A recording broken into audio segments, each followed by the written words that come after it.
donkey. Donkeys have been living wild on Bonaire for over 500 years. Most of them have distinctive stripes that form a cross down their back. This has led to a long association between the donkeys and Christianity. Other than snakes, donkeys are the only animals that speak in the Bible. The cross is actually a trait inherited from the Nubian wild ass, one of two subspecies from which all domestic donkeys are descended. The donkey's ancestors made their home in the desert land of northeast Africa, between Egypt and Somalia.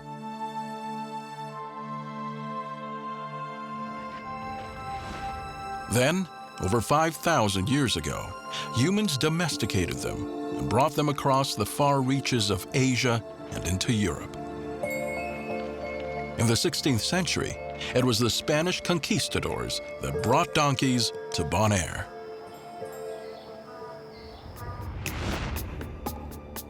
For centuries, donkeys were used in Bonaire's salt trade, alongside enslaved African people. When slavery was abolished on the island in 1862, the salt business industrialized. The donkeys were set free. Today, they are a reminder of the island's history. The feral donkeys quickly adapted to Bonaire. They are naturally suited to desert environments like these. In the 1950s, their population exceeded 1,200. There were 4 donkeys for every square kilometer.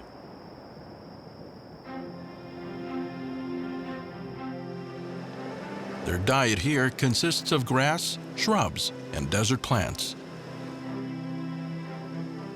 The plants also give the donkeys most of the water they need. The thick hooves protecting donkeys' feet actually benefit from the rough and rocky ground. Their hooves are the same material as human fingernails and never stop growing.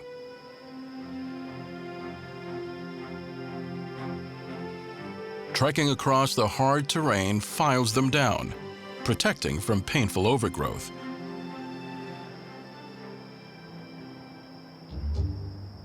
To keep cool, the donkeys kick up the desert dust and cover their bodies. This insulates them from the hot sun.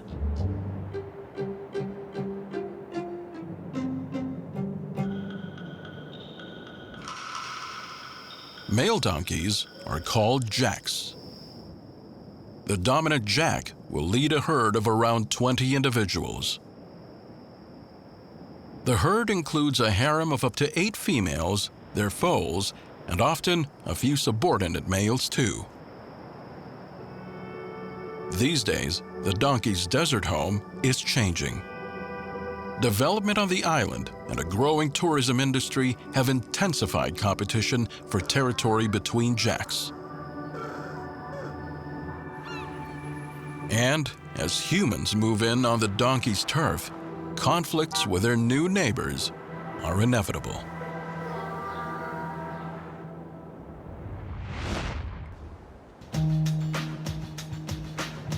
In the 1950s, there were 5,500 people living on Bonaire. At the time, that meant for every 5 people on the island, there was 1 donkey. But as the world changes around them, the donkeys are starting to disappear. These days, it's tourism, not salt, that drives Bonaire's economy. 70,000 people visit annually, most of them coming to dive the clear blue water and explore the coral reef that surrounds the island. 16,000 human residents now also call the island home. Development has encroached on the donkey's former range, meaning there's less area to graze and less food to go around. Many also believe the donkeys are throwing the ecosystem out of balance, killing plants, and, like the Assateague horses, eroding the island with their non-stop grazing.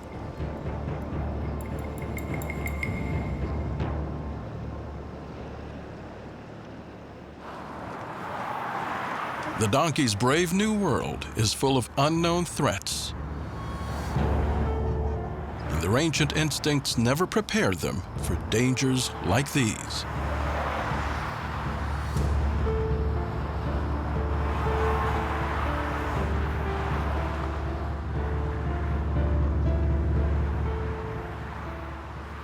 Unlike horses who instinctively flee nearby threats, these frightened donkeys freeze in the face of danger, stopping to investigate threats.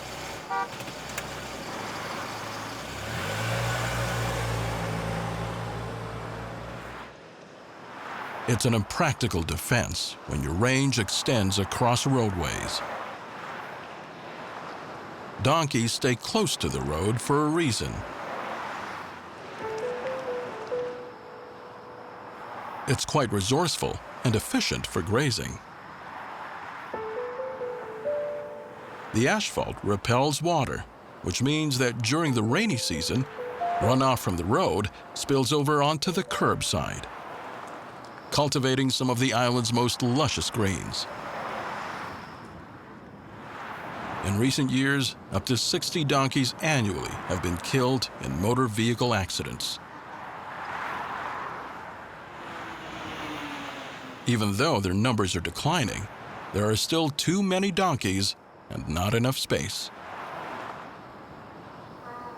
So measures have been put in place to control Bonair's remaining population of wild donkeys. Jacks have been gelded and then released back into the wild.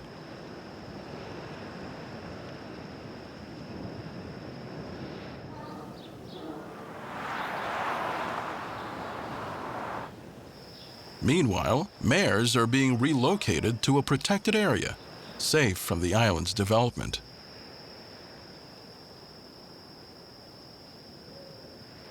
Limiting the number of free-roaming donkeys on the island means fewer car accidents and more space for the donkeys to graze.